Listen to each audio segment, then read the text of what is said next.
мори баждар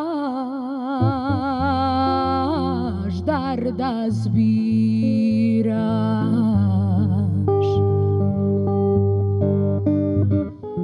Деј гиди кротко јагне мори баждар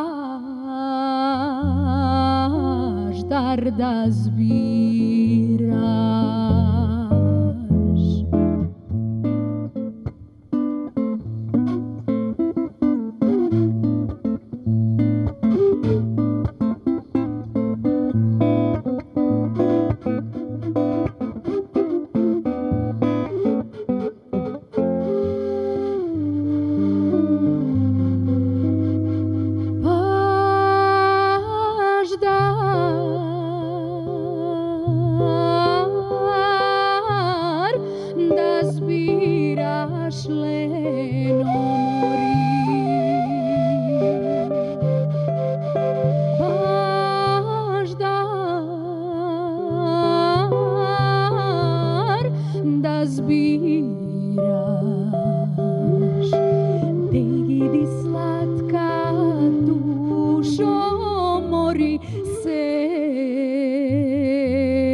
Конески го спознав пред да се осознаам.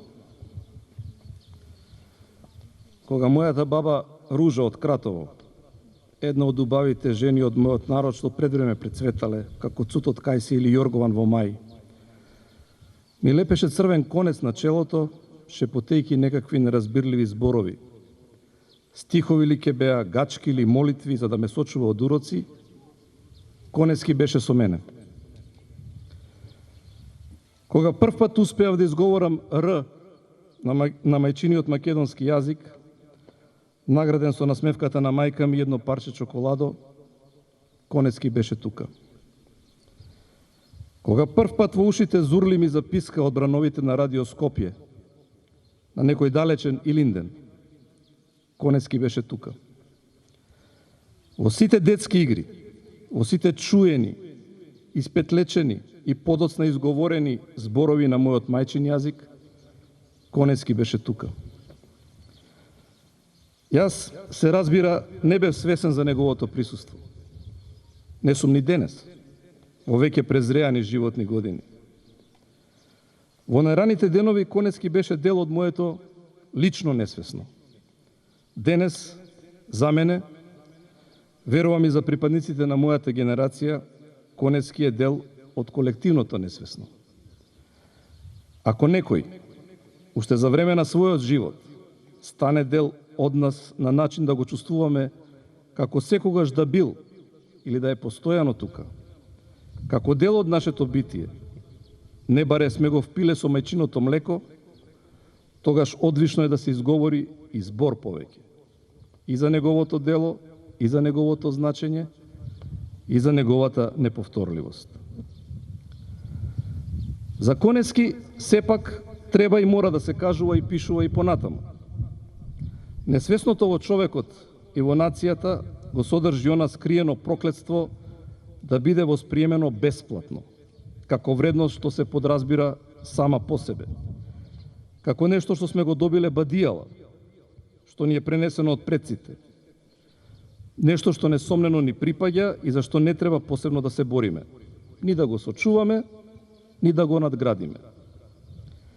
Свесен дека не постои еднаш за секогаш дадена вредност и дека постојано треба да се борите за она што ви е значајно во животот, постојано се навраќам на Конески, сакајќи на оној природно неодвоив дел од себе, да му дадам рационална димензија на осознаена посебност и културолошка вредност.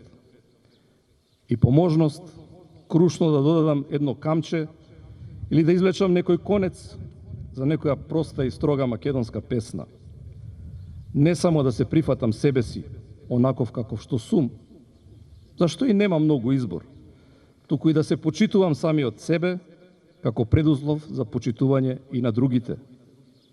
И од другите. А тие, другите, ќе ме почитуваат онолку колку што самиот се почитувам. И кога ме негираат и се обидуваат да ме омаловажат, Конески е со мене. Свесно или несвесно, но секако како непробоен штит пред сите атаци и посегања. Сите негови порази во младоста мене ме направија непобедлив. И затоа сум му бескрајно благодарен. Комотно распослан во својата татковина, јазик, под срешата во мојот двор во Ѓорче Петров, каде што јоргованот се уште процветува во мај, можев да тргнам во освојување на нови јазици и култури, сраснувајќи се со секоја од нив, но секогаш останувајќи цврсто вкотвен во своето пристаниште. И денес на тоа пристаниште бдее запалено кандило и светилник Конески. Нека ме чува од уроци и лажни пророци. Ќе прочитам една песна која некако најмногу ми оди со она што пред малку го кажав. Песната се вика Твоето име. Го сонив Твоето име на грчки, свет јазик. Го пеев Твоето име на латински, свет јазик. Го пишував Твоето име на арапски, свет јазик. Го криев Твоето име на хебрејски, свет јазик. Го славам Твоето име на македонски, јазикот на мајка ми. И благодарам. Да се говори за Блаже Конески по повод 100-годишнината од неговото раѓање и да се каже нешто што досега не е кажано за неговото дело и за неговото значење, уште повеќе да се говори за интимната поетичка поврзаност на она што ние денес го создаваме и како неговата поезија влијаела или се уште влијае врз нас, а при тоа да се внимава да не се западне во извесен патос, каков што верувам и самиот не би сакал да слушне, е предизвик. Затоа во оваа прилика би сакала само да се надоврзам на чувството на одговорност што неговиот збор го наметнува. Имено, неодамна ги читав неговите разговори со Цане Андреевски. Тие се одвивале периодот меѓу 1985 и 1990 година, од кои меѓу другите интересни ставови и размислувања на Конески, ми остави впечаток грижата за јазикот во време кога глобализацијата сметам дека се уште не беше ни дефинирана како поим. Но масовните медиуми веќе цврсто си го трасираа патот до ова што е денес, а што ќе биде утре не знаеме. Имено Андреевски го прашува што мисли за тоа дека светот е зафатен со една општа криза на јазикот, односно застрашувачко и сеопшто снижување на писменоста, што се должи на тоа дека луѓето се помалку читаат. На тоа Конески одговара, цитирам: очевидно дека некаде диктатот на така нареченото потрошувачко општество ја осиромашува човековата личност, го испразнува човека. И како душевно празен, еден таков човек не може да биде богат во содржините што ги искажува.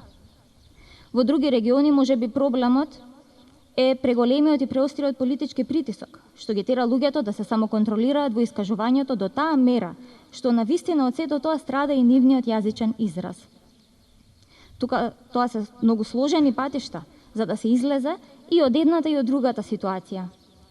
Само две ситуации посочивме како типични. Треба многу напори. Често пати тие напори јасно не зависат само од единката.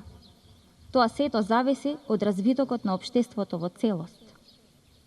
Понатаму на следното прашање на Андреевски, во кое изразува грижа дека некои стари начини на говорење и раскажување се во изумирање, и прашува дали ќе дојде моментот на едно трајно осиромашување, односно на едно унифицирање во изразот.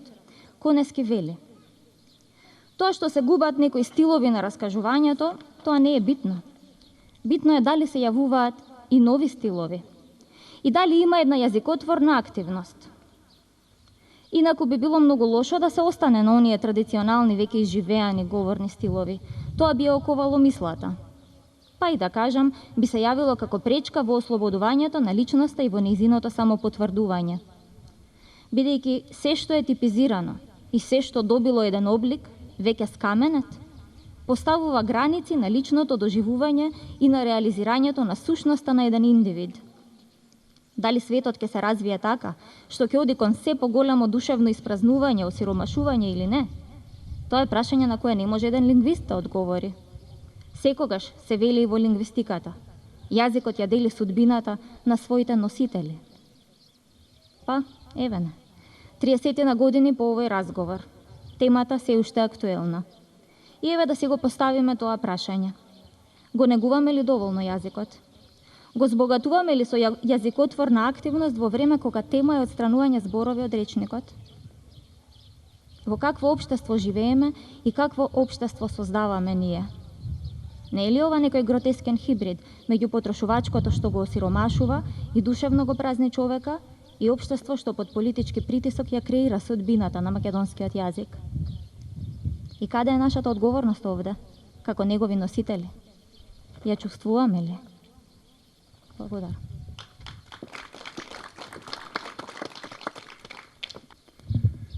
Песна над песните. Се допре како грозд хаанански, обилен, сета од врв чело до петици, за усни сегде зрело зрно да сетат, за прсти да скорнат јато морници. Ја прочитав песна над песните од Блаже Конески. Сакав да ги понесам на ова место како на аджилак книгите кои честопати ги имам в раце. И верувам и вие во различни изданија, можеби, книгите на Блаже Конески. Би сакал да се надоврзам на она што беше прекрасно кажано од колешките и колегите поети во ова чествување, дека практично Конески е со нас и кога патуваме од Скопје кон Небрегово и ги гледаме местата, топосите од неговата поезија, минувајки, фрлајки поглед кон Маркокуле, минувајки покрај Песио брдце, фрлајки поглед кон средновековните фрески во Охрид, со кои што тој влегуваше во диалог низ поетската реч, влегувајки во Марковиот манастир, но исто така живејќи го диалогот вечен меѓу поезијата што се создава сега и овде и поезијата создадена во неговиот богат опус, во која што секогаш имаше отвореност кон дострелите на уметноста, музиката, беше споменато тешкото, дострелите на средновековните зографи,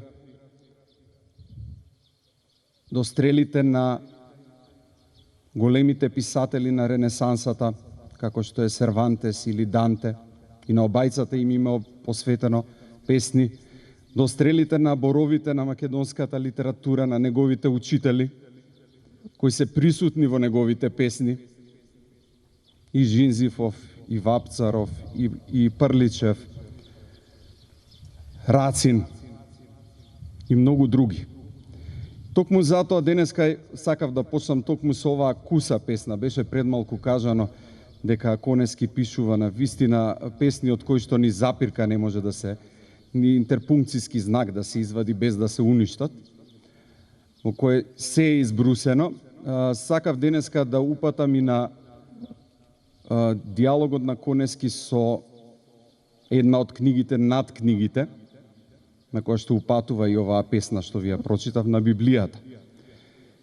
Имено во поезијата на Конески Библијата е многу суптилно присутна. Може би за оваа тема и Пајо би можел да ни говори, бидејќи Пајо беше долго време во светата земја. Присутна е и преку теми, и преку ликови, и од Стариот и од Новиот Завет. Присутна е пред се преку судбините на, можеби најпознатата, најголемата лирска персона или лирско јаз во неговата поезија, преку судбината на крале Марко. Но и присутна и преку лирските субјекти кои можеме дури да ги поврземе и со самиот Конески. Токму затоа денеска би сакал во негова чест да прочитам една песна која е поврзана со песната со која што почнав. Се вика Крај зидот на плачот. На неколку метри од зидот на плачот ја сретнав жената од песната над песните. По нејзините коси на вистина шетаа стаза кози, а градите опојни како сочно грозје и беа покриени со униформа која мирисаше на пот, амбра, саронски нарцис, миск и шафран. На нејзината плот цврста како Давидовата кула висеше најнов модел автоматска пушка. Со очите галабови шеташе под дното на мојата торба, барајки бомба. Најде само круша, шишенце со вода и неколку книги. Ме погледна со сомнеш и насмев, не баре слушна дека во мене веќе пукна по некоја љубовна атомска бомба. Нека ни е вечен споменот на нашиот великан Блаже Конески.